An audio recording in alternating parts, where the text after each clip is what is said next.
6/10 of a second remaining. The brilliant shooting of Stephen Curry continues.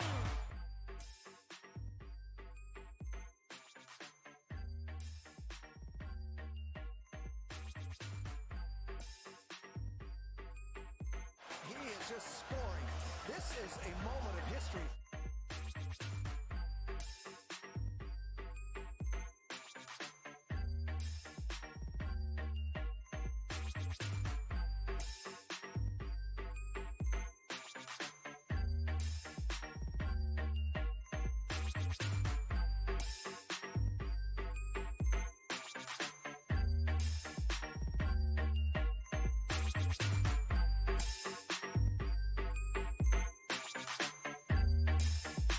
Here's Curry for the record.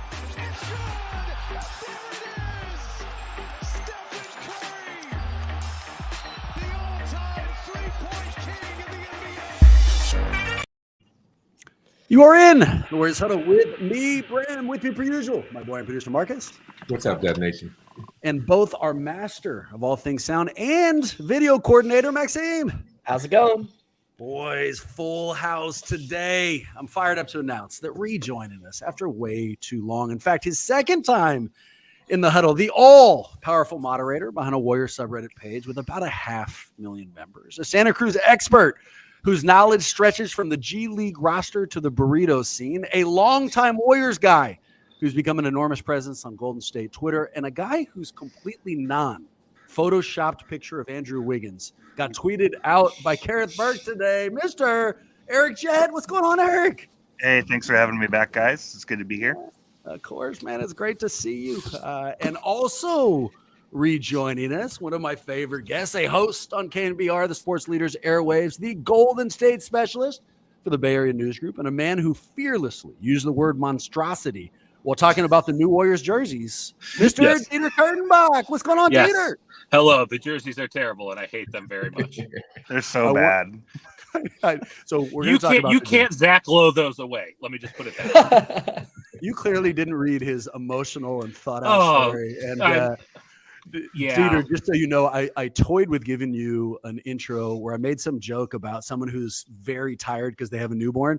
But then I remembered I got hell of annoyed with that shit when I had a newborn. Like everybody told me, oh, you probably aren't having any sleep. So I kept it in pocket, either to my credit or detriment. I'm not sure. Well, I'm too tired to fight you on it. So yeah, it would have worked out okay. But I'm with you, man. Like, I'm aware that I haven't slept. It's all I think about all the time. So glad that you brought it up. Yeah, no, I'm not in a testy mood, which is good. So I think we might have a good show.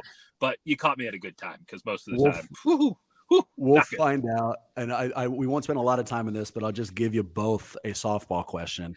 Immediate opinions on the jersey, right? So the jersey, there's been rumors of it forever. And I'll tell you that when I first saw it, when like a month ago, when it first came out, or 2 months ago, I thought it was a joke. I thought there was no way this is the actual jersey they're going to throw out. Today it came out. It's going to happen. We're looking at a picture of it right here. What do you guys think? Instant takes. I just don't understand what's even going on. when you don't see roses and immediately think, oh yeah, Golden State. Oh, Golden State Warriors. It's fine. It's not like their rivals have any affiliation to roses at all. Like, or you know, like if it was UCLA with those jerseys, it'd be like, I guess their football team plays at the Rose Bowl. Like, there's no. Listen, Zach Lowe wrote the story. Apparently, there's something there, but like, I thought jerseys were supposed to be pretty obvious. And if you're gonna do something that's as nuanced as the reasoning behind this rose, maybe don't make the rose that friggin' big. Oh my God. Like, no one else has made jerseys that look like that except for like mid-90s gradient Bucks, and I'm pretty sure they went away from them for a reason. It's god awful. I don't care how good the messaging is behind it. It could be like, we're trying to cure cancer. It doesn't look good. It looks terrible. I feel like the designer agrees with you only because I feel like they showed it to them. And then the second they're like, ooh, what's up with the rose? They said, no, don't worry about it. You tuck that part in. No, so, like, no one's going to see it. You know, like, this is the thing that disappears immediately. This is just for the message. No one's actually going to see this part. No one will know the message unless you read one specific article in one specific place, by the way, because it's like that's what kills me. Like, most people are not going to know what the message is. They're just going to be like, what the hell is going on here? So Honestly, I don't even know what the message is. I haven't read the article. What's the scoop? It's about like women's suffrage, which then I have to give a okay. You know, women's suffrage. Now we're all assholes. I love it, actually. No, I love it. Yeah. It's a great setup. It's a setup to where now it's like, if you don't like the jersey, you don't like women's suffrage. And it's like, yeah, you didn't have to make it that challenging, though. Like, you could have picked something that made it a little bit easier to get behind the message. Like, I'm not trying to take away the rights of women to vote anywhere. I want everyone to vote. I want everyone to have rights. But if we have to wear these, I might have to reevaluate my stance. Is when Brooklyn announces theirs, is it going to have like yarmulkes all over it? Next year's city editions are going to be. So you guys know, the title of this podcast is going to be "Why Dieter Hates Women." But I mean, whatever. We'll get to the bottom of that in a second, boys. We really need your take. Okay, so I got a golden question last night that rattled me. No joke, rattled me. And you are the two people who I desperately need opinions on. Marcus, Maxime, needless to say, I need your guys' take too. But before we get there, let's start with an important piece. It's the glass half full. So this audience has heard us bitch about this start. They've heard us worry. They've heard all of that, okay? So we need your guys' take. Look back at these last 11 games. Give me something you either like or don't like, or both. You tell us. Eric, give it to us, baby. Yeah, I'm ready to go. So I think back on last year when we were getting all those stories and Steph was in that big old slump where he couldn't make a three. There's stories about his feet are off, things are going bad. Is he regressing? We saw like a generational Game 4 style game from Steph, and those problems are not on our radar right now. And that is what I love. What I hate is that we fucking cashed that in against the Sacramento Kings like 10 games into the season to like seemingly save whatever we have going on, and I'm sick about it. You're telling me that Game 4 of the NBA Finals and a November game against the Kings aren't equivalent? On a huge slide. It's just disgusting stuff. I've always viewed them very similar in my right. Brutal. I'm with you. I mean, obviously, Steph playing at a crazy MVP level is awesome and also scary. Just because, it really shouldn't have to be cashing in those chips, as Eric noted. I'm gonna say that I've liked what I've seen from Draymond Green. There's a bunch of places that we can go. I do think there are probably more positives on this team than we want to acknowledge right now, and that they're not that far off, despite the fact that it's a pretty tough scene right now. But I've liked what I've seen from Draymond Green. It is getting lost in the shuffle. Obviously, the team's defense isn't good, so it's hard to really celebrate Draymond, but he looks engaged. Oftentimes, he looks like the only one who understands that the Warriors need to play with pace, and he's pushing it. I've liked what I've seen from Draymond, and I think that this is something that he'll be able to maintain and give us a lot of minutes throughout the regular season, and hopefully, I guess at this point, playoffs, and an engaged, something to prove Draymond, looks lighter. I mean, that's always going to work out for the Golden State Warriors, so that's where I lie. If you got Steph and Draymond playing well, it really shouldn't be this hard. It is, but it also gives me confidence that once things get on the right track, they'll stay on the right track. I'm going to give you guys a new thing I don't like about Steph's performance. Last week, I basically stole your take, Eric. Said that it kills me that it took a godlike performance to beat Sacto by 3 in a game that probably should have gone to overtime. But the thing that continues to bother me now, so the easiest version that I tell myself, Warriors don't give a shit. Not right now. Beginning of the year, defending champs. They're trying to figure things out. They got new players. They got to figure out these new roles. They don't mean anything.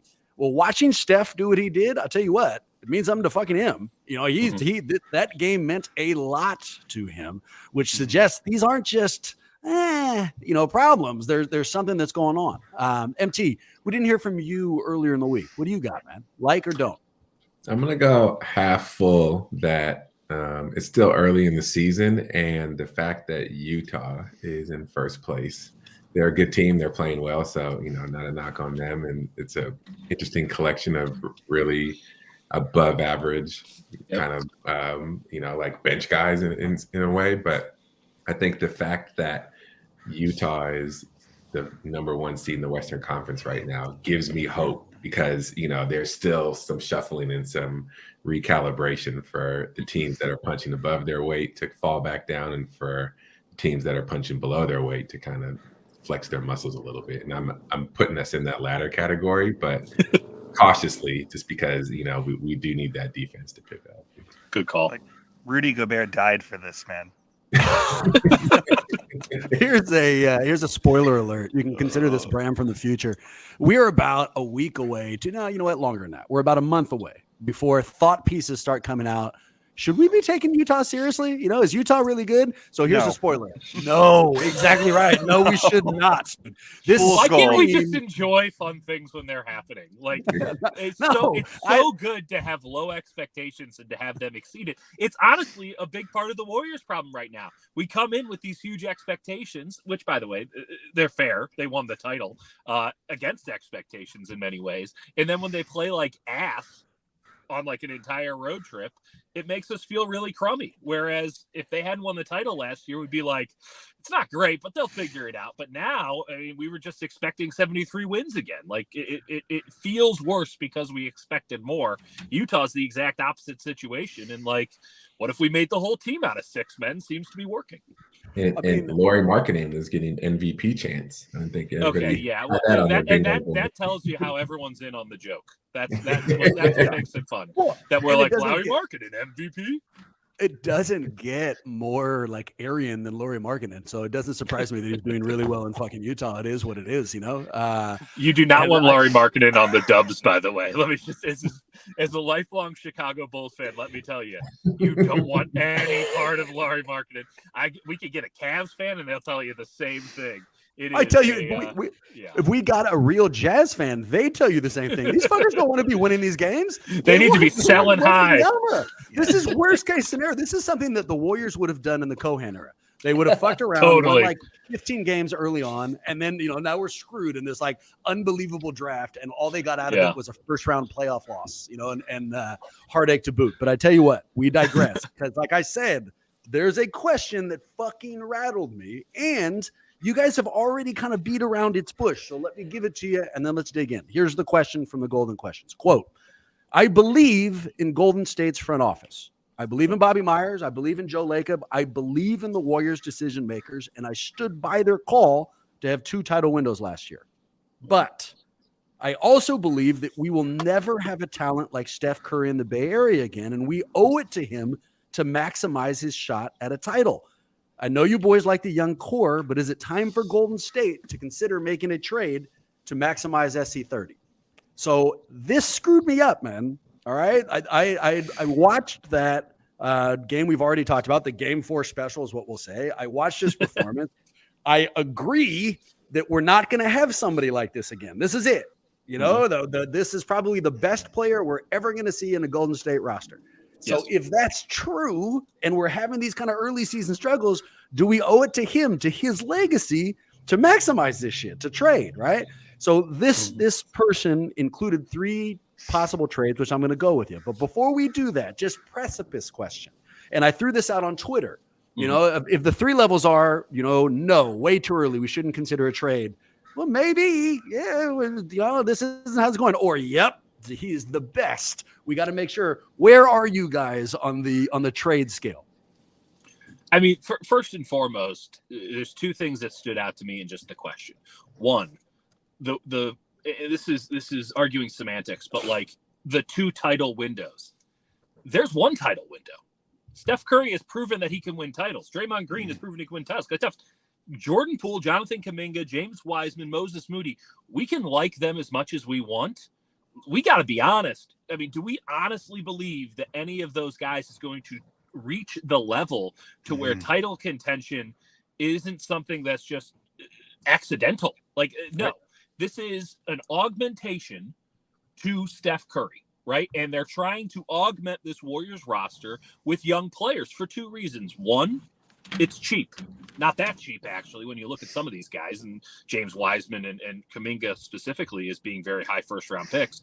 But 2, It's because it can, in theory, extend the window further, that they can take on more because they're younger. They'll come into their form about the same time Steph drops off of his form. So the big question for the Warriors is who's the most important person in the organization.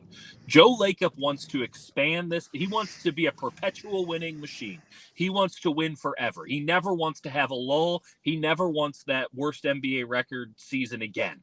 Because who would? That sucks. This is a business. They got a lot of money on the line. They got billions of dollars on the line. They didn't build an arena so that Eric Paschall can come out there and be the leading scorer every night, or whoever that might be in the future. So they want to make sure that if Steph Curry leaves from retirement or, signs somewhere else, heaven forbid, that they still have the infrastructure there that they can continue to win games, albeit probably at a slightly lesser level in the absolute best case scenario. So is Joe Lacob the most important person in the organization, or is Steph Curry the reason that Joe Lacob has made all of these billions? The reason that, who is the most important person in this organization? And I think that to a man, we would all say Steph Curry's the most important person, but Steph Curry doesn't cut the checks. And so that is where we're going to have the issue, because I am 100% pro maximize Steph's window. But there's also the business reality of this. And frankly, it's hard to argue after 10, 11 games, after what we saw last year, that their window is somehow closed, that something dramatic needs to happen. They won the title last year, albeit with only one young guy really contributing in the big minutes, and that being Jordan Poole, and he was up and down at best in the NBA Finals.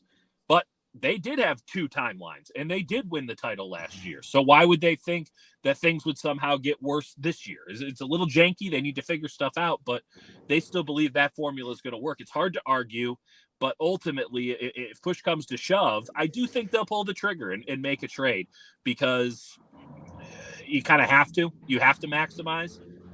But this is a weird passive-aggressive power struggle with two parties that don't realize that that's actually what's happening here. And I'm fascinated to see how it plays out. That was a great analysis, man. I think that the statement you made about there's not two windows, there's one window, and it's now. I agree. I haven't heard it articulated in that way, and I think that you're right on about that.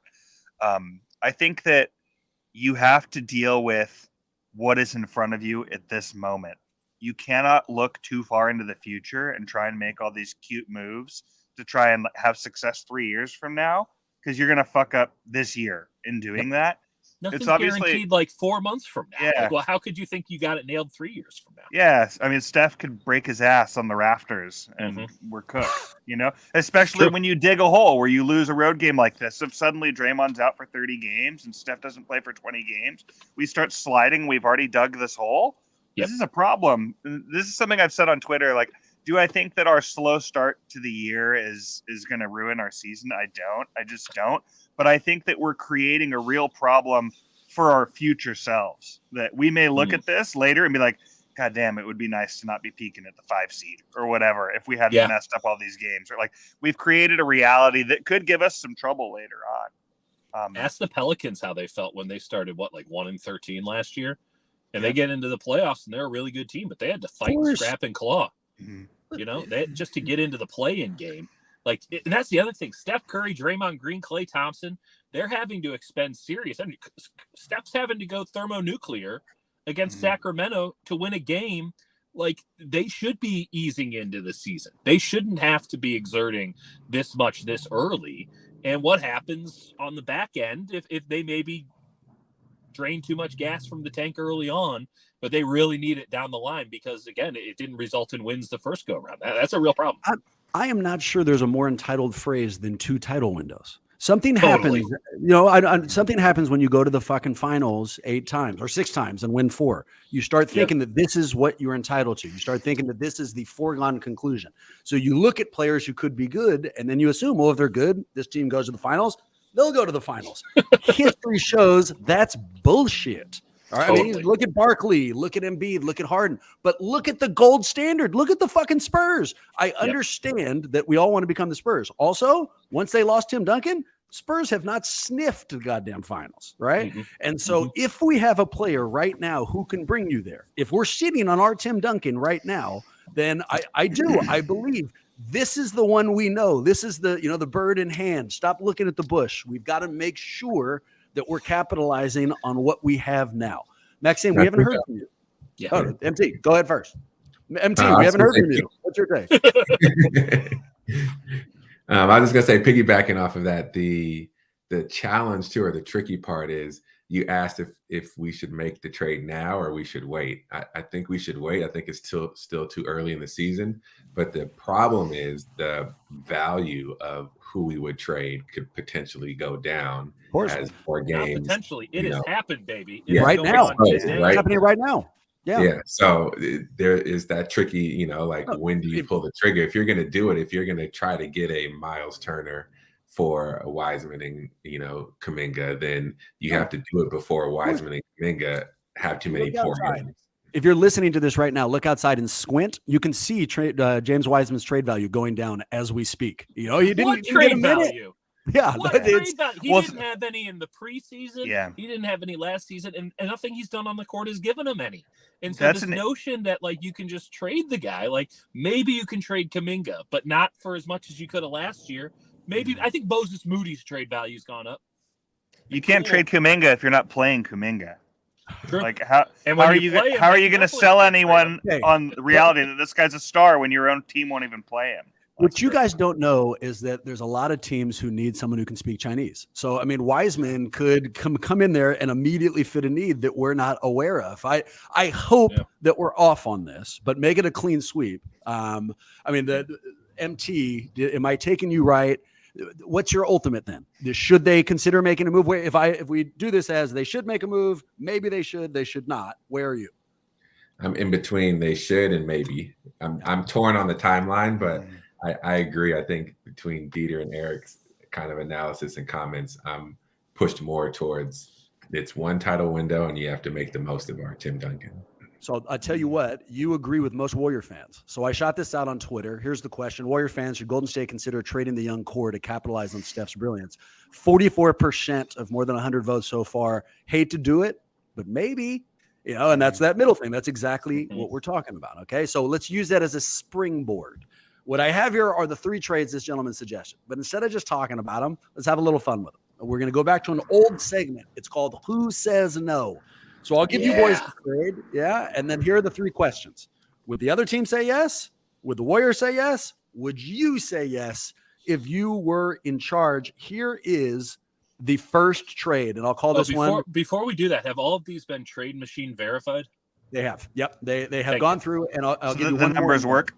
The numbers work, and none of them include Andrew Wiggins, and that is because I would imagine that the Warriors can no longer trade Andrew Wiggins. He's now that he has been extended beyond 3 years, the CBA doesn't allow him to be traded for 6 months. So on these players, and they involve big names, we got to give up big money. Big money doesn't come from Andrew. All right, and that's going to lead to some difficult questions, but we'll get there in a second. All right, we're about to talk about Jordan Poole. Here's the first trade I'm calling the health willing trade. The Warriors get Anthony Davis. The Lakers get Draymond Green, James Wiseman, a 2023 first rounder, and a pick swap in 2024. So start it off. Let's start with the Lakers. Would the Lakers say yeah to that? Yes. I guess the idea is that they start fresh. They bring in Draymond, but his contract goes down. We're actually looking at the verified version of the this Lakers right would now. say Boom. yes instantaneously. Okay, there you go. So there's the easy part. I agree. All right. The Warriors. So that comes to the Warriors. You're not in charge right now, but it goes to Myers. They bring in AD, probably helps defensively somewhat, although they're losing Draymond, right? You block Rob Pelinka's number. Yeah. Okay. Why? Because Draymond's a better player than Anthony Davis today, right now. I know Anthony Davis is putting up some decent counting stats. Anthony Davis is not a winning basketball player, full stop. He does. You can funnel everything to him theoretically on defense. I don't think you've actually been able to do that for a couple of years now. Mm-hmm. You're going to get about 25 games out of Anthony Davis. You can't trust him to be on the floor in the playoffs. his shooting is from 3-point. It's abysmal. I mean, you're literally better off with Draymond Green shooting an open 3 than Anthony Davis at this point. He's broken. He's a forgettable player. He doesn't affect winning. The Mickey Mouse Championship, it was all the validation he needed. He's a beta player, by the way. The Warriors need Draymond, not only defensively, not only offensively, but they also need his voice. And I know it's been, pretty muted because of the punch situation as well. It probably should be, but it will come back. It will find its form again. It will start getting results from guys. Trading Draymond for Anthony Davis straight up, if the money were to have somehow worked there, would be a deal that I would automatically say no. Giving up anything else in addition, even getting off of James Wiseman, who you could view as a negative asset at this juncture. That's the only way that would work, is if you're viewing Wiseman as a negative asset, in my opinion. I can't in good conscience say that's a good deal. I can't at all. Can't get rid of Draymond. Can't bring in Anthony Davis and trust him. Can't give up a first round pick in turn. I mean, I've had a lot of people suggest this trade to me in email, which is, I think, telling and weird and interesting that it's all emails, but no, stop it. It's just look, I'd like to email you, Dieter. It is what it is. You don't have to shit out my email. I like communicating with you. You're coming up with some weird aliases of 70-year-olds in Sunnyvale. That's what I got to say. I'm nothing if not creative. I'll tell you what, the Anthony Davis thing really occupies a cautionary tale for me, because rewind the clock, right? Go back a little bit when the Lakers sold their soul to bring in Anthony Davis. And now look at the situation they're looking at. Davis is broken. The people they gave up, and Brandon Ingram and even Ball and other places are starting to come to fruition. And the pick that they gave up is about to become maybe fucking Victor Wembanyama, who might be going to New Orleans. So you got to be real careful on the win now thing, because it doesn't always work. Would anybody on this pod say yes to this deal from the Warriors perspective? I won't hold it against you, even though I'm vehemently against this. He's lying. He's lying. You should see the emails he sent back. He's called me really bad name. He's 100% lying. Now, Dieter stole the words right out of my mouth, man. I've been leading the Anthony Davis slander campaign for years now. I think the guy's complete fool's gold. I don't think he's a star player. I think at his peak, he was arguably the best role player in the league. He can't carry a team. He's an injury liability. You can say whatever you want about that championship, but that had nothing to do with Anthony Davis, in my opinion. I don't care what the numbers said. I think he's junk, man. I do not want him on my team. I say no. If that dude could play 82 games for you guaranteed every year, I would still have serious reservations. Yeah. But he's only the most injury-prone guy in the league. It just doesn't work. There's a better chance of him riding like a winged Pegasus to practice than him playing 82 games. So we don't even have to worry about that. All right, trade number 2. Okay, this one I'm calling it the fuck it, let's sell our soul. Okay. Warriors get Kevin Durant. Nets get, I don't even want to say this. So look, I'm not suggesting this happens. I don't even want to say this. Say it. Nets get Klay Thompson, Jonathan Kuminga, 2023 first rounder, 2024 first rounder.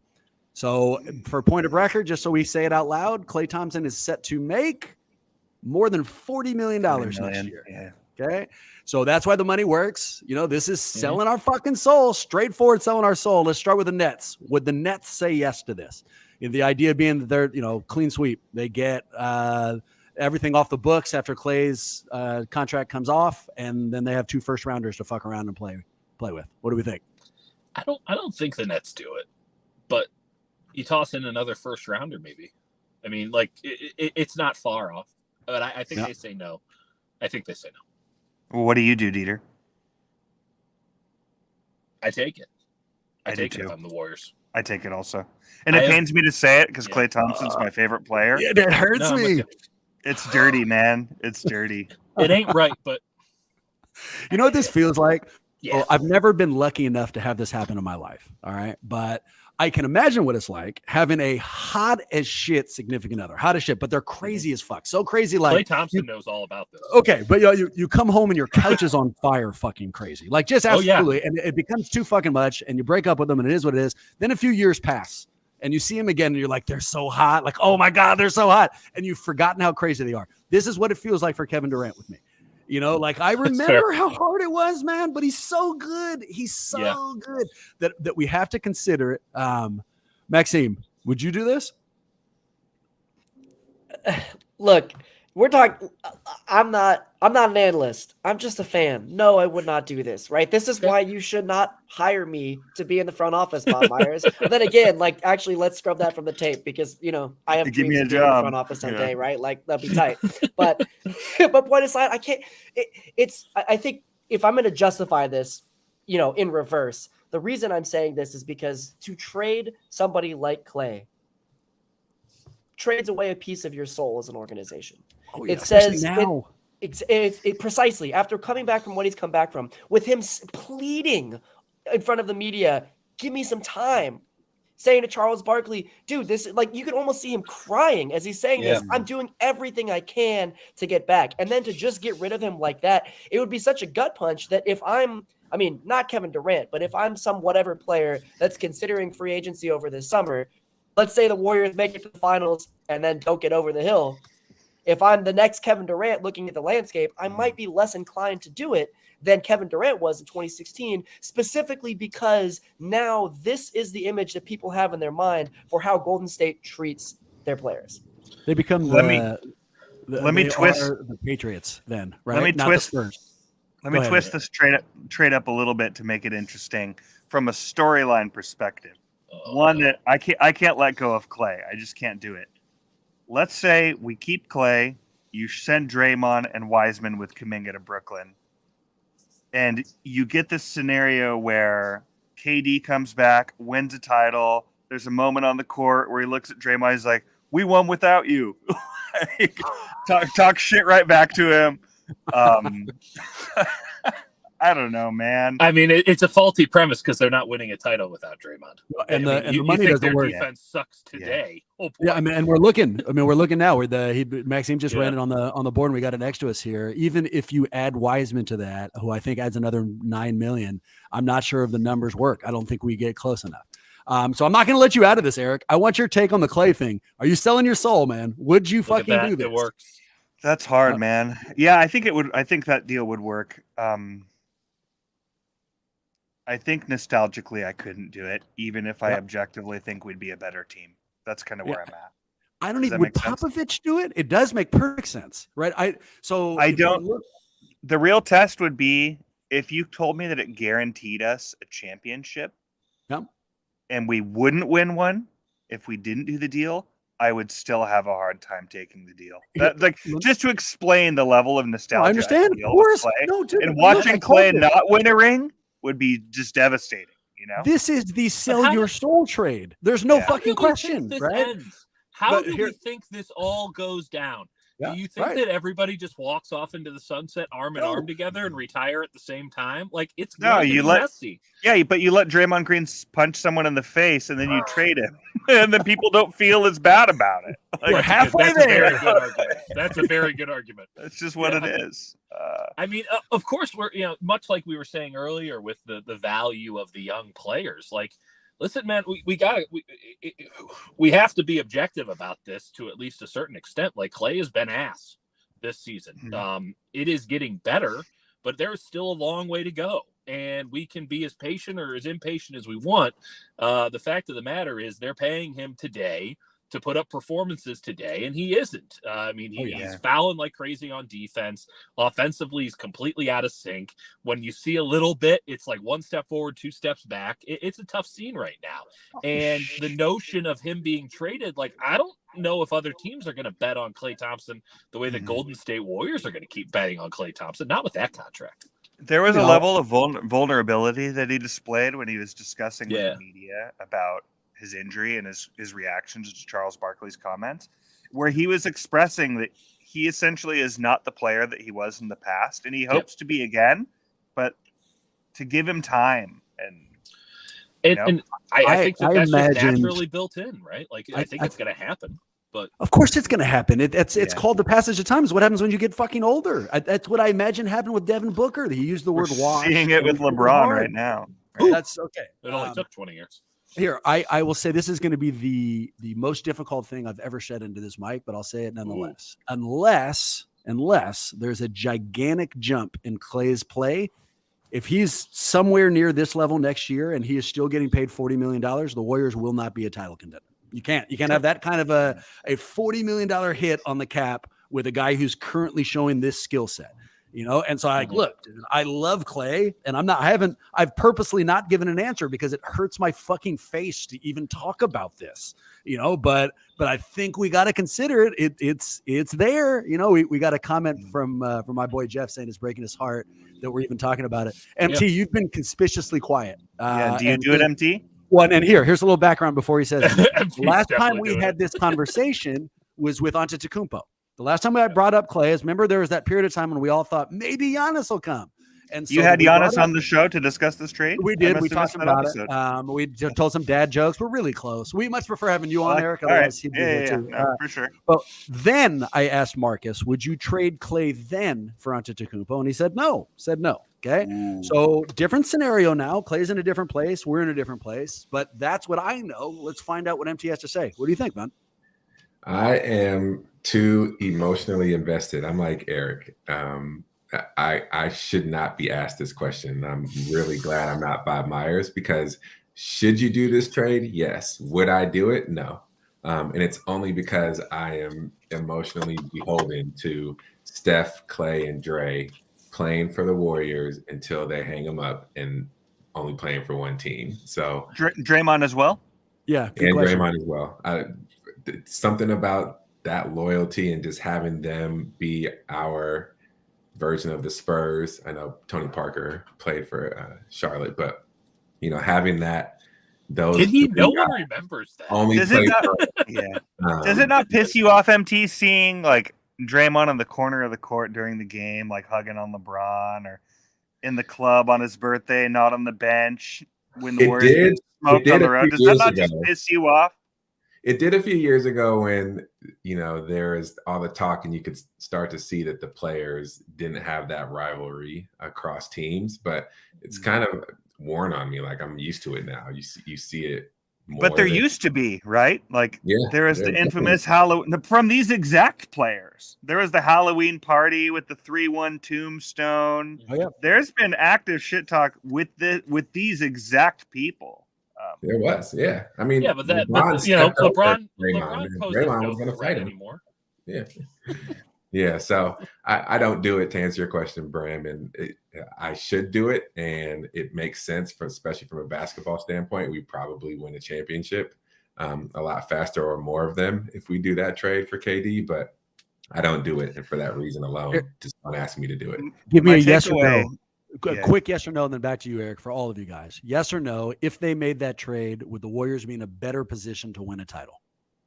Yes. Yes. Yeah. Okay. I don't 5 think yeses. I think more than that.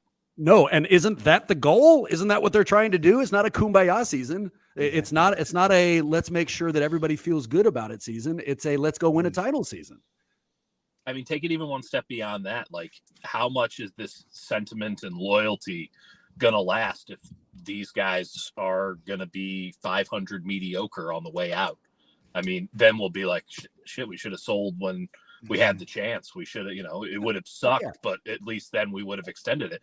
If they don't want to go out in a blaze of glory, and most places don't, it's just a blaze.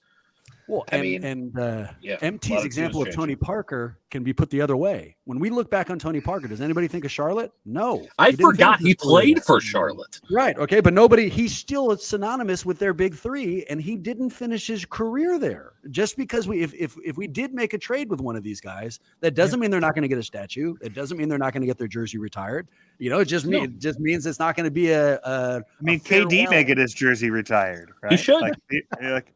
So I think that another thing we're not talking about, we're talking a lot about nostalgia and how it all kind of plays out over the twilight of these guys' careers. Not that I'm pushing them into the twilight now, is that there are other pieces that can be moved, as we've seen in these other hypothetical trades, that can increase the odds of winning a title this year.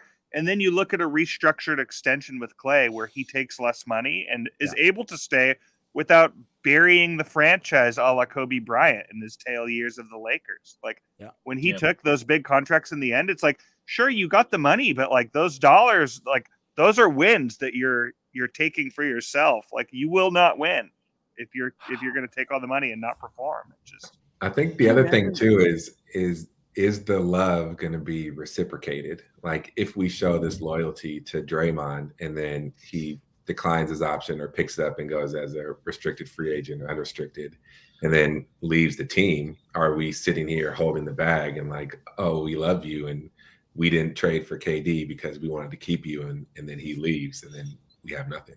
I'll take it one step further. If Draymond leaves this upcoming offseason, if he decides I'm out of here, do you then feel differently about Klay Thompson? Do you then say, hey, we already lost one of the big three? Andre Iguodala is going to retire if he isn't already sort of doing that now. Like, let's ride it all the way down. I think great question, and I hate you for asking it. I think it's different, truthfully. I think that we talk about like the big three with, Draymond, Steph, and Klay, and I kind of paused, and I mean, I'm a big Draymond Green fan, but it's the Splash Brothers, right? Like, they've got a nickname. Like, Draymond is there; he's always been a part of it, but it's the Splash Brothers. It's the best shooting pair that the league has ever seen.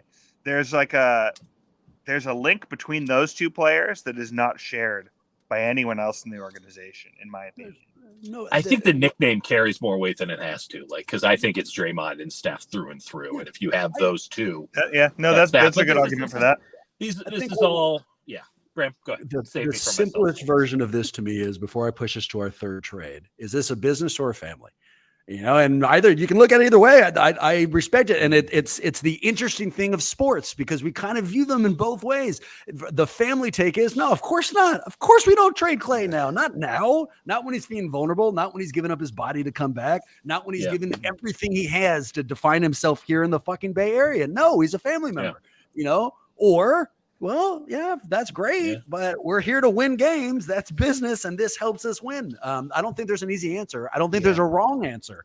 I don't think there's a right answer either. This whole conversation makes me feel like sweaty and gross. So instead, I think Lacob he will act in the interest of winning. It's just everything we've heard from him in every interview is that he's a fucking freak about winning. Yep. And I think that he will push the nostalgia aside and take the hit if he thinks that will win. That's just what I would expect. He's a venture capitalist. That's what he looks. He looks at things. That's exactly right. And they need to make money. Short shelf life. Yeah. Nostalgia will get you a year. I mean, there may be hubris where he believes that he can do both, and if he feels those two are aligned, like two timelines. Exactly. Nostalgia and winning. Yeah, that's right. Let's get to our third, and this one I call serviceable, not sexy. All right. Okay. Warriors get Miles Turner. Okay. Pacers get James Wiseman, Ty Jerome, my favorite second baseman, PBJ, the two-way player, and 2023 first rounder. Ty Jerome and PBJ are the middle pieces there to make the money work. What do you guys think? You interested in Miles Turner? Sure, at that price. Why the hell would the Pacers do that? First rounders. I mean, I guess you might have to add second, first rounder, or a pick swap. Is that money work? That's why we put in making a lot of money. Yeah, Wiseman, and that's why you got to consider Jerome as well. So let's assume, just for the purposes of this, the Pacers would say yes. I'm not sure on it, but we're running late on time, so let's just get right to the Warriors portion. Would you guys do this trade? Yes, I have no analysis further. Just yes, not like obviously yes. I would not. Why? Whoa, okay. Why am I gonna pay Miles Turner $18 million to play backup to the GOAT Kevon Looney? Fair. The center position. That's fair. I just don't understand that. Why can't you play them both together, twin towers? Do you think that this trade makes a big difference in this season? I guess that's my question. If Miles Turner is willing to play backup, sure. Not huge, not enormous, not KD difference, not AD realistically, you make this trade and Miles Turner is your starting center, right? Jokes aside. Does that move the needle? Like, are we suddenly back in contention if you make this trade? In and that the answer version, is no. I don't think it costs that more far money and you don't have rookie scales. But by the way, you're trading away three players that aren't contributing to winning really at all. So like that's true. In fact, the opposite. That's fair. Well, and if we have a plus, and beyond that, like I do think I kind of like Looney being on the floor with Poole because it brings a groundedness to Jordan Poole. It forces him to play within the system a little bit more. I think that you can make something work with the second unit if you have Kevon Looney out there because you just have a really smart, capable player that allows you to switch everything. By the way, and Miles Turner gives you a little bit of space, so it counters a little bit of what Draymond doesn't give you on the offensive end. I like it. There's a chance where Turner, having never won a title, right? What he wants to do is get into a situation where he's got a shot. He'll do whatever the hell they ask him to do, probably, at least for that first season. He doesn't like it, he can leave. Fair enough. But on that, if he does come off the bench, a bench that features a pick and roll with Jordan Poole and Miles Turner, that helps both defensively and offensively. So there's something there. MT, Maxime, speak to you guys. Yeah, it does. And look, I totally agree with Dieter's point, and I just sort of want to underscore something, which is that I think the folly of this idea that we can have our cake and eat it too with these two eras is proving to be incorrect. And I think I was pretty excited about it because I love winning just as much as anybody else, and it felt real good to be sold on that narrative. But now that I'm seeing it play out this way, I don't think that we're capable of giving up on these players if they're on our roster. And so we get a double benefit just by moving them on to another squad. We say, you know what, we're giving up on it. And here's the thing. We had a 7th overall pick. You know how many 7th overall picks have not panned out? The majority of them. We had a number 2 pick in what every draft analyst said was one of the most down years in recent draft memory.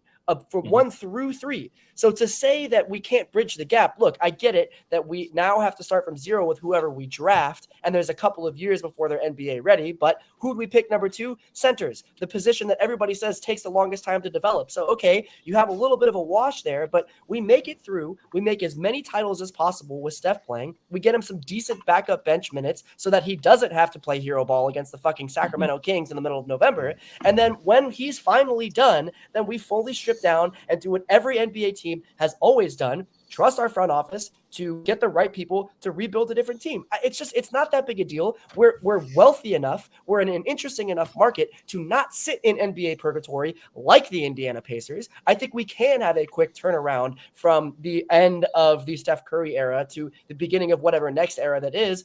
And it's just not that big of a deal. Let's go. I just like your passion right there. Perfect. I wanted you to punch somebody in the fucking right in the face after you finished talking. That just would have been the perfect exclamation point. I think the interesting thing about this trade is what it speaks to is how you feel about James Wiseman's value. That's the real thing here. What does Hi, it say to you? Jerome. Well, I mean, as it's proposed, if you take it, I think that you're saying that James Wiseman's a bust. That he's not. Yeah, I don't know. Yeah, Do we want to talk? I'll flat Do out. we want to talk about James Wiseman? Do we want to really get into this? Everyone's dancing around this. Sam Esfandiari is kind of the only person publicly that's really loudly stated. Yeah, he's to be completely fair. Well, and he actually made a really interesting statement. Warriors Twitter and listeners that are going it where he said it's safe and easy to hedge on James Wiseman. Is to not really say how you feel Totally. And I think that there's some truth to that. And I think there is legitimate concern that should be held. And I think it would be disingenuous to suggest that the front office, the Warriors are saying the things they need to say, right? You can't come out and be like, yeah, this is very unfortunate for us. We're stuck. They can't declare him a bust because if they want to move on from him, there's no value. And what does that mean for him showing up to work? But the flip side is there is no value. He's benched. He's not playing. They benched him after 10 games because he was torpedoing games, full stop. And the fact is, it'd be one thing if he was just a young player who was just sort of having his head spin, but was doing some cool stuff every now and again. Honestly, the lack of any feel for the game is really jarring. That's the biggest concern for me because all they're asking him to do is do some high pick and roll stuff. And, maybe, if a guy comes at you at the rim, don't let him score easily. You just foul him. And he's not doing these really basic things. They're only foul him hard too. Yeah. It just, people go through him like a hot knife through butter when it comes to the paint. So there's no perimeter defense. And then James Wiseman might as well not be there. Even though he's going straight up, he's doing all the fundamental things right. He has no feel on the defensive side. He gets lost in that drop coverage with ease, but he can't play out on the perimeter. And on the offensive side, like unless you absolutely, if you put the ball in his hands, clear everyone out, then he can dunk it. And everything else is just lost. And I just don't know how you find your feel while you're also in a situation where you can only play him limited minutes. Your rotations are going to change around him all the time because you're having to work to find him any lineup that he can somehow click with. If he's going to develop, it's going to essentially be magic, because all they're asking him to do is be JaVale McGee, like a crappy version of JaVale McGee. Run the floor hard, be athletic. If the ball is there, grab it and put it in the hole or take it away from the hole. And he is proven wholly incapable in 10 games of doing that. I mean, he's not an NBA player. He needs to go down to the G League and whoop up on some dudes if he can do that. And I don't know if he can do that right now.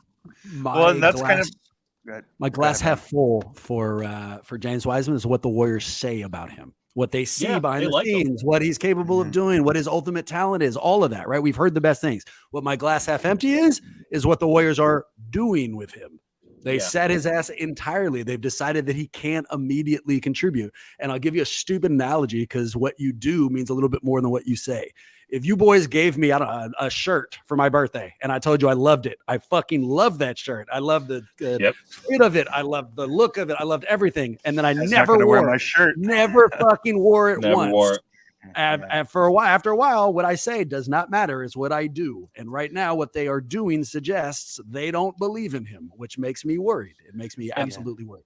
And by the way, there's a public line on James Wiseman, and then there's private lines on James Wiseman. And it's not like they're trashing him behind the scenes, but they're not naive. They're worried. They're concerned. I mean, there's a reason his ass got benched. They're like, and this isn't even new. I don't think it was this bad. It's not even from this year. Totally isolated to this year. This is something that's been talked about behind the scenes since before he got injured, where, big men, when you discuss court vision and passing, it is very difficult for someone to develop into a very visceral passing big man. Like that's something that's understood, an IQ that's there. It's not really something that over time you suddenly just develop great court vision. I know that's been discussed. My big concern with Wiseman is the mindset, and it's not measurable. It's just what I perceive when I watch him play. I tweeted this out. We talked about this, Bram, briefly. That when Kobe came into the league and took court against Jordan in their first matchup, he went up to him and was like, "I'm fucking better than you, and I'm going to kick your ass." Conversely, I think about Eric Pascal as someone that you kind of look at that would be, he was 6'6" and would body anybody. He was there. He knew what he drop had a to shoulder into him. He felt them in the post, and he was going to fucking eat. That's just what he was going to do. Right. Yeah. For someone Wiseman's size, like this dude, I mean, he kind of looks like Dwight Howard in a sense, like with how big he is, but like younger. But he doesn't have that killer instinct. Like I want him to get the ball, be like, you can't fucking stop me. Like try it, see what happens. And instead, he's hanging his head low. He's not boxing out. He's not grabbing boards. He's disappointed in himself. Doesn't want to let Steph down. And it's discouraging to see, truthfully. Remember I that feel movie really bad even saying it out loud. Like, remember that movie Swingers, Eric? Is a while back now, but Vince Vaughn and the guy who's now become a director, Jon Favreau. Okay, and it's all about Jon Favreau at that point being a guy who can't find a date. And there's a scene where Vince Vaughn sits Jon Favreau down, and he says, "When you're asking me for advice on how to get a date, it feels like you're this big bear who has these giant claws, and you're asking me how to kill the bunny, and you have these big fucking claws. You have this giant. You're the bear. Go and get it." That's what it feels like when I'm watching Wiseman. It's like, dude, you're gigantic. You have this huge physique. You've got all of these skills. You're this big fucking bear. Get out there and do it. Yeah. And that it goes to that killer mentality. But he's just not. He's just not. At least not so far. Gentlemen, I can tell from your backgrounds that we've kept you too long. It is now nighttime. And so if you'll indulge me, we'll do one last segment remarkably fast. It's our look around the league. Marcus has toured news from outside of the Golden State universe. He has culled together some stories for our attention. We'll pick one of them and jump down. MT, what do you got? Cool. We'll go quickly. The first one, LeBron is hurt. The Lakers are terrible. Do they blow it up? If you were Pelinka, would you blow up the Lakers? Story number 2, D'Angelo Russell was on the sideline, was supposed to check into a game and ended up just watching the team play 4-on-5 for a little bit. Bigger story here is, did we dodge a bullet not keeping D'Angelo Russell? And we could talk about all of Minnesota's mishaps that have led to our fortunes. Yep. And last but not least, Nike has cut ties with Kyrie. The question I have is, he's an unrestricted free agent. So we could talk about, what jersey will Kyrie be playing in next year, if any at all? I'm going to give you guys, so I'm not ready to talk about Kyrie. Instead, I'm going to give you a story, and then we'll go a different direction. All right. Here's my take on Kyrie. There's a fight in my household on Hanukkah v. Christmas. I'm a Jew, so is the rest of my family, but my wife grew up celebrating Christmas, loves it, and now my daughter's on board. And so one of the ways I fought that, stupid ass little move, is I bought her this shirt that has a menorah on it and a Jewish star in the back. Just bullshit mental warfare. I want her to have this thing. The other day, I picked that out for her. We just had to get her dressed. She got out of the shower. I threw her that shirt. And Erica, my wife, came in and said, do we feel comfortable wearing that? With all the anti-Semitism out there, is it cool if she wears this? And the second that fucking happened, man, it changes my opinion on all of this. So I'm going to save that topic. I've got a lot of takes, but we don't have to do it now. Okay. The other two, I saw the clip of D'Angelo Russell. Holy shit. Holy shit, dude. How do you not know you're in the game? I don't understand. How did that miscommunication happen? He saw there's only 4 people out there. He's on the court. How do you not just go and be like, no, I'm playing basketball now? He's like, damn, this is crazy. Yeah, these guys suck. They really need. Who's calling the defense to play? Oh, do you guys know when D'Angelo Russell was first? Obviously the post KD era was the worst season ever for the Warriors. Well, not the worst season ever, but the worst season certainly amid all the greatness that they had. A real downer that season. I remember very vividly asking Draymond Green, D'Angelo Russell's never played good defense. This is in the preseason. D'Angelo Russell's never played good defense. But he looks the part. He has these really long arms. He's obviously a sharp dude. And Draymond lit up. He's like, I'm so excited. I'm so excited because I feel like we can unlock this. I feel like we can get this guy to be a great perimeter on-ball defender, that he can really do it. And then 4 games into the season, I asked Draymond, I go, how do you feel like it's going with the D'Angelo Russell? And he on the record was like, some guys don't want it. And it was as soon as he said that, I go, well, D'Angelo Russell ain't going to last more than 2 months here, because he never was, right? He never was. But Draymond Green gave up on him and that was his task. That was his thing. He was going to make that his thing for the year. And 4 games in, he's like, some guys don't want it. And it's that ain't good. Meanwhile, you wonder, James Wiseman, 10 games once, 4 games for D'Angelo Russell. It might have been done before then. So sometimes sometimes you don't. After that segment, right, in Minnesota, when he hasn't gone back on D, I'm sure they called some kind of a timeout there in the huddle. And the coach turns to D'Angelo what the fuck, dude? Why weren't you out there? And he goes, Coach, some guys just don't want it. Some guys don't want it. I thought it was funny as you brought up the 3 stories that Kyrie and the Nike thing was even one of the options, because it's such a loaded topic, right? And I was in Santa Cruz at the home opener. I went to the home opener and I was doing a post game interview with head coach Seth Cooper there. And after it was all said and done and they turned off the mics, I was like, hey Seth, I got one more question. And I was like, Nike's just announced they dropped Kyrie. Would you care to comment? Would you care to comment on the record? Obviously off the record. And he laughed and he's like, what did Popovich say? I would like to echo exactly that. And he walked off. I was like, that's a fucking great answer. That's a great answer. It's a great answer. Boys, I feel like we are kidnapping you, keeping you watching your video, and it's getting darker and darker on each side. I got to get you back to both of your. Eric is just ahead now.